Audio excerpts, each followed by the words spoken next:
Alright, so in this lecture we'll eventually start talking about P groups, but first I wanted to motivate why we would talk about them in the first place. So first off, note that a P group is a group of prime power order. And so one reason why you might talk about them, as we've already noticed, is because of the CELO theorems. You can always guarantee the existence of P groups as subgroups of larger groups. And as we've seen from semi-direct product types of theorems, in certain cases you can guarantee that some large group of a certain order decomposes as a semi-direct product of P groups. So, if you can get your handle on the structure of P groups, you can get a handle on the structure of larger groups. Of course, it is worth emphasizing that not every group is isomorphic to a semi-direct product of P groups, and so this idea does not actually get you everything in the world, but it does give you progress. So it's kind of useful for that. Of course, it's worth pointing out the eventual goal. And so here we're looking at section 6.1 in the textbook, is to study something called a solvable group.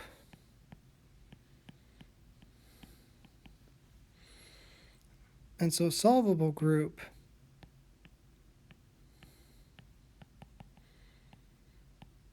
is a group with a subnormal series such that the corresponding quotients are abelian.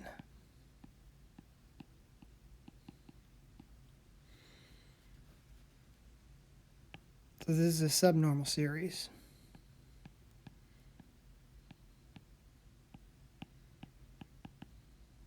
Or equivalently, when you're dealing with a finite group, you want a composition series, which means that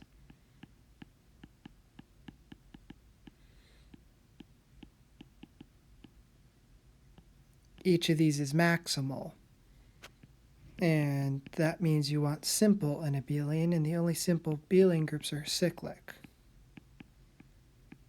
prime cyclic.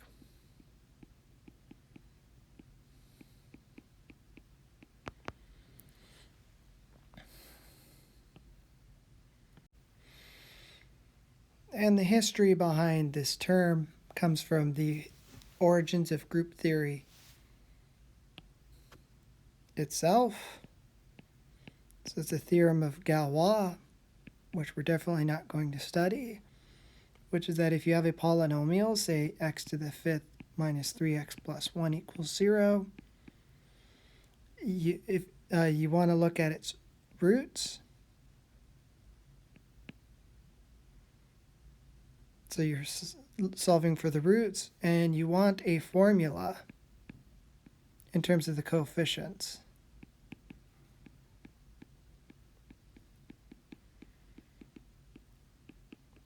And by formula, we mean that you want something involving plus, minus, multiplication, division, and square roots, cubed roots, and so on. And you only want to use finitely many symbols. You don't want power series. So an algebraic formula. If such a thing exists, then you say this polynomial is solvable by radicals. And there was a time period in history when this is what mathematicians were trying to prove. Because, if the polynomial has degree 2, it's always solvable by radicals. This is the quadratic formula we teach in high school, or middle school even. When it's polynomial of degree 3, there's a formula called the cubic formula, which is really ugly, but it exists. And when it's degree 4, there's a formula, and it turns out degree 5 is where we get stuck. Because it turns out there are polynomials that are not solvable by radicals. And how Galois did this was he associated a group called the Galois group of the polynomial.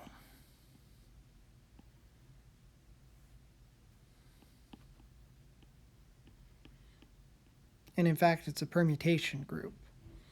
And what he showed was P of x is solvable by radicals.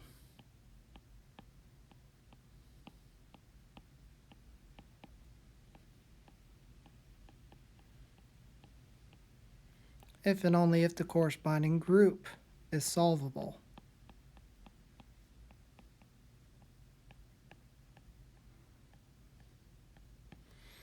So you have to have taken Algebra 2 to completely understand this theorem.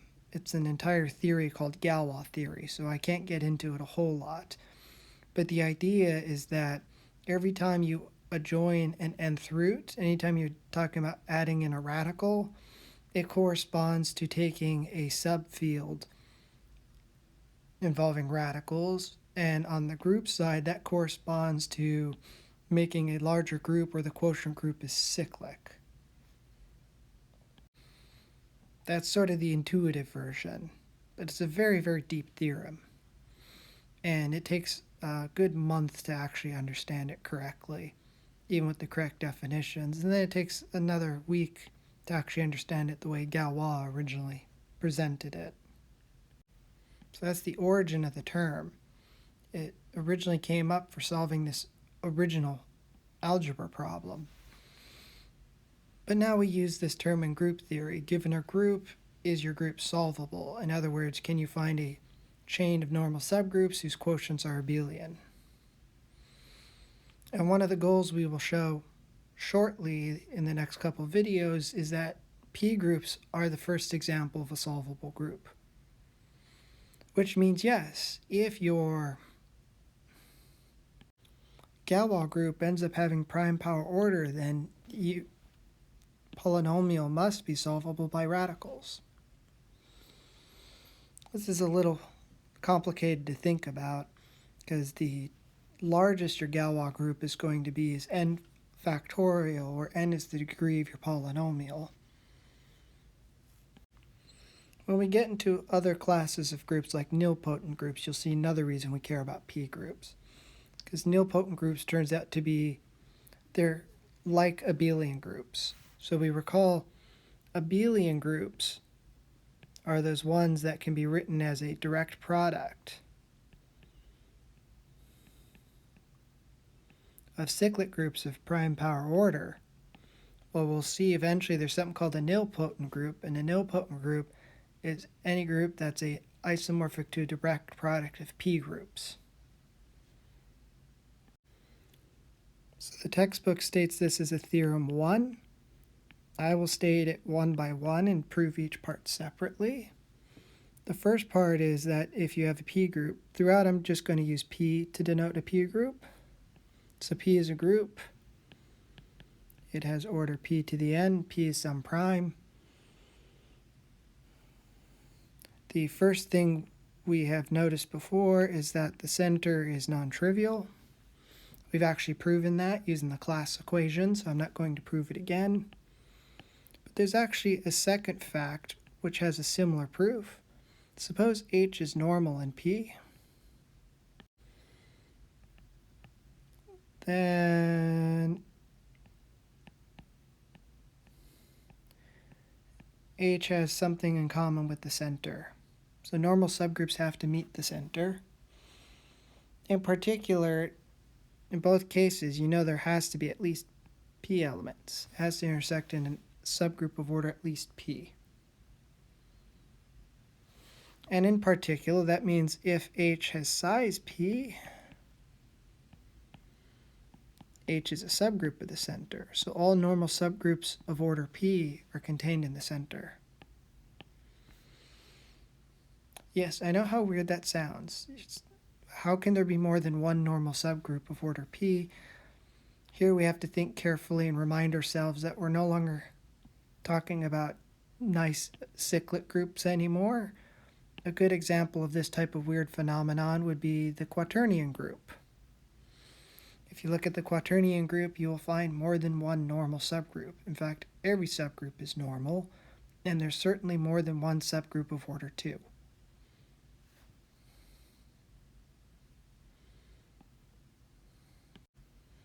So as promised, rather than stating this next theorem, let's actually do the proof here. So H is normal in P, and we want to look at how H meets the center. So here we want to take advantage of the fact that P is normal. And because P is normal, one thing we can use is that this means that H is normal. This means that H is a union of conjugacy classes.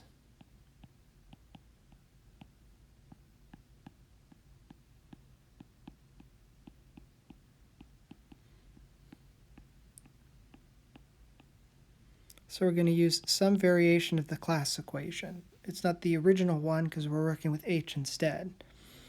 But the point is, we've seen this before, because you're closed under conjugation.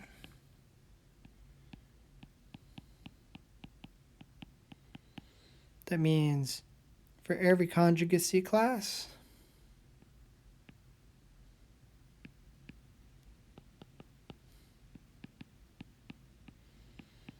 only one of two things can happen.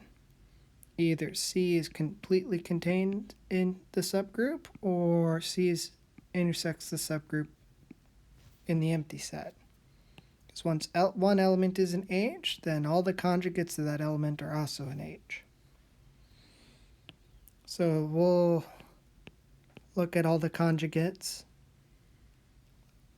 or representatives, be representatives of conjugacy classes. So that's short for representatives, and that's short for conjugacy classes of P, where the AI are actually elements in H. So we're only looking at the conjugacy classes that actually lie in H. And let's choose it in such a way that the first AK are actually in the center, which means that the other ones are not. Which, if you remember, means that their centralizer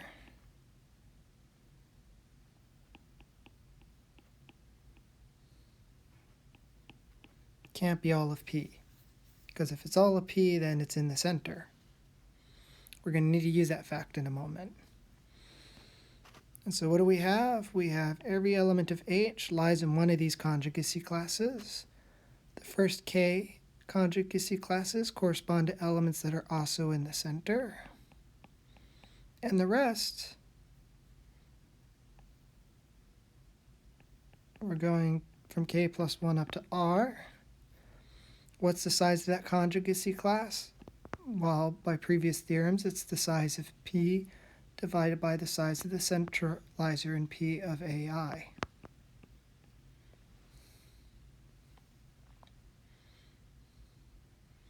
Well, what do we know? We know H is a P group. I mean, it's worth pointing out we're assuming that this is the non-trivial subgroup, so it's divisible by some non-trivial power of P. We know that this group has order less than P to the n because it's not all of P. So P divides this quotient, this fraction, which means P divides this entire sum. And so P divides this entire sum, P must divide this remainder. So P divides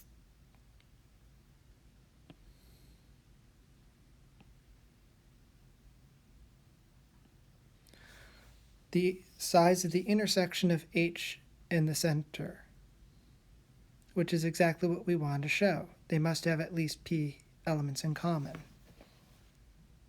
And in fact, not only do they have at least P elements in common, however many elements they have in common has to be a multiple of P. In fact, of course, because it has to be a subgroup, it's going to have to be a power of P. All right, here's part 3. Suppose H is a normal subgroup of P. For any prime power divisor of H, there's a normal subgroup of P of that order. In particular, if you set H equal to P itself, since every group's normal inside itself, that means for any prime power divisor of P, there exists a normal subgroup of P of that size. I had mentioned this briefly before, although we've probably forgotten by now. It means that for any divisor of the order of the group, there exists a subgroup of that order. In fact, it's a normal subgroup. I had mentioned this before. If you combine this with the Sylow theorems, it means that for any prime power divisor of the order of any group, there exists a subgroup of that order.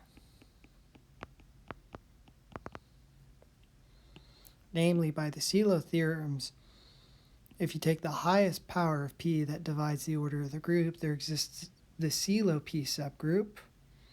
Then by this fact, that Sylow P subgroup has a subgroup of order P to the K. And subgroup containment is transitive. That subgroup of the Sylow P subgroup is a subgroup of G, and you're done. So congratulations, this is the best converse we have to Lagrange's theorem. For any prime power divisor of G, you're guaranteed to have a subgroup of that order. Now, if I had more time, I'd go through this more carefully, but based on the proof, I can see why they use this hypothesis. It seems to me that one should also be able to say that K is a subgroup of H as well. But they don't make that connection in the proof. So, if you want to, you can check and see if you can't also make the claim that K is normal in H as well. Or see if you can't find a counterexample.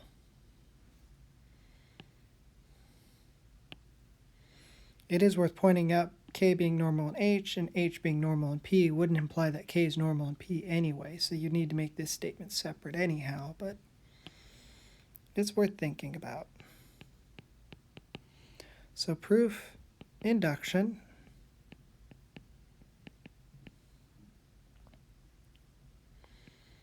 On the size of H. Surprisingly enough, you'd think it'd be induction on this thing, but it's not. We're of course going to assume that the size of H is bigger than 1, because otherwise this result is kind of silly. That's the base case is H is 1. In that case, what ends up happening? Well, the only thing interesting is the trivial subgroup. You conclude that the trivial subgroup is a subgroup. Not exciting.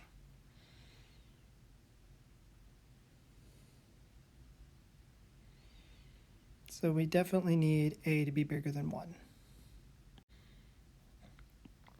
All right. So now we are assuming that...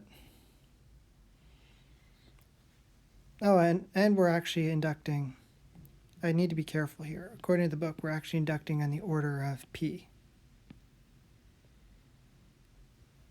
And the base case is the size of P is 1, which is silly. They add in the extra assumption, you might as well assume that H is non-trivial or it's kind of boring. So now we're going to assume that H has some order P to the R, right? And for giggles, just for making things, this was P to the N.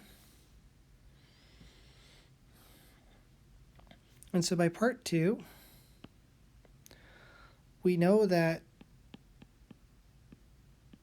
this intersection was non-trivial. In particular, there existed a normal subgroup. We'll call it C.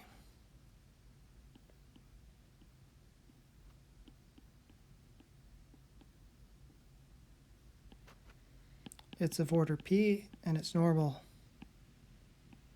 in P, and it's normal in H. This is Cauchy's theorem. You have an element of order P in here. We're going to use that fact because we're going to let P prime be this quotient, or P bar to follow the book. We're going to let H prime be this quotient, H bar. And since you've divided out by an order P, the sizes have dropped by exactly 1.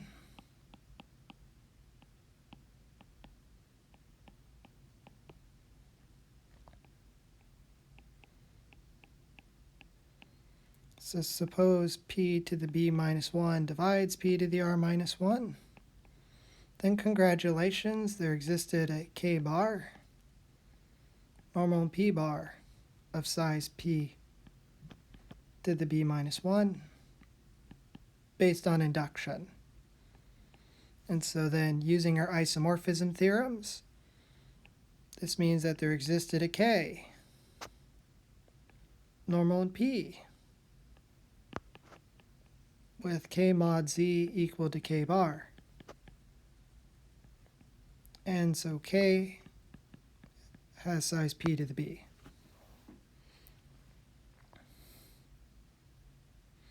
So for any b, and it's worth pointing out, how this works is that if p to the b divides p to the r, then p to the b minus 1 definitely divides p to the r minus 1. So if you're in this assumption, oh, that was a mistake. Darn it, that's supposed to be h. Oh, no, I had it right. I'm up here. Then we're allowed to apply the induction hypothesis. So aside from that slight little error, we're able to apply the induction hypothesis and get a normal subgroup of size p to the b. Much like our proof of Cauchy's theorem that I had in the video on the class equation, and much like our proof of the first Silo theorem, our trick involves induction, quotienting out by some kind of normal subgroup, finding the subgroup of a smaller size in this quotient, and then applying one of the isomorphism theorems to find the group of the right size in our larger group. There are at least two other results about p groups. This next one I'm not going to prove yet because the proof that the textbook proves it and then later states a more general result for nilpotent groups, and then for the nilpotent groups it says proof is similar to this proof and then doesn't do it. So I'm going to do something different. When we reach the section on nilpotent groups, I'm going to do the proof in that level of generality. And since we're going to prove that p groups are nilpotent groups, it turns out that this result is true. So, caveat, this is a true statement. You're just going to have to take my word for it for a moment. The proof is going to be that p groups are nilpotent, whatever that means. And it turns out all nilpotent groups have this property. So those are two facts. Well, all finite nilpotent groups have this property. And so that's something we'll discuss in a later video. I'm only including it now because I need it for part 5, which is unique to p groups. It's not true for nilpotent groups in general. I should also state what this means. It says that if you're a subgroup, then you're a subgroup of your own normalizer, which is not always true. The fifth one is that every maximal subgroup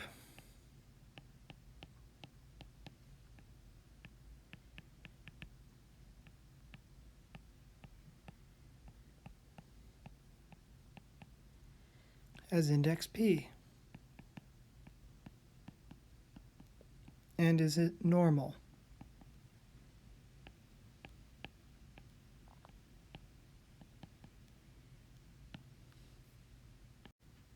This is actually kind of cool.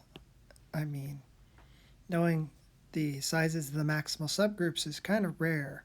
To have them all be the same index is incredibly rare, and to know that all of them happen to be normal is exceptional. So let M be a maximal subgroup. We've all done homework involving maximal subgroups, so you probably know the definition. It says if you have a subgroup in between these two, then it's either M or it's equal to P. So by this for property, M is a subgroup of its normalizer.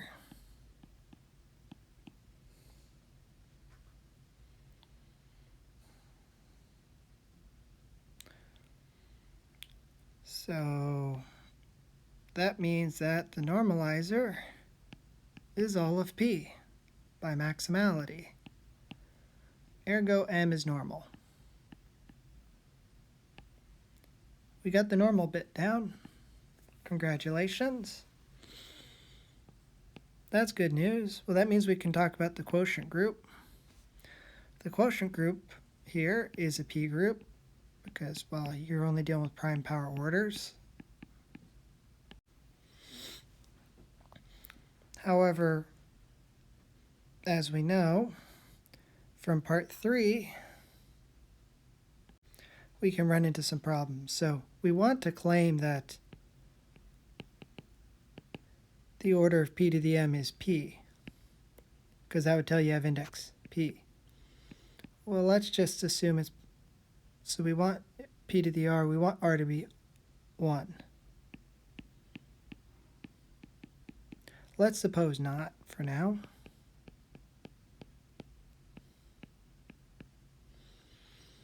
Well, it's a P group, so by 3, there would be a non-trivial subgroup. We'll say of order P.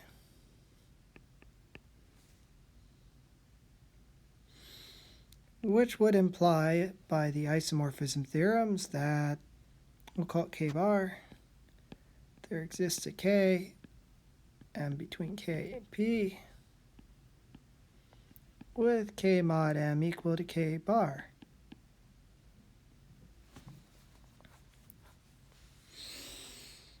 And of course, these are strict inequalities. This contradicts maximality.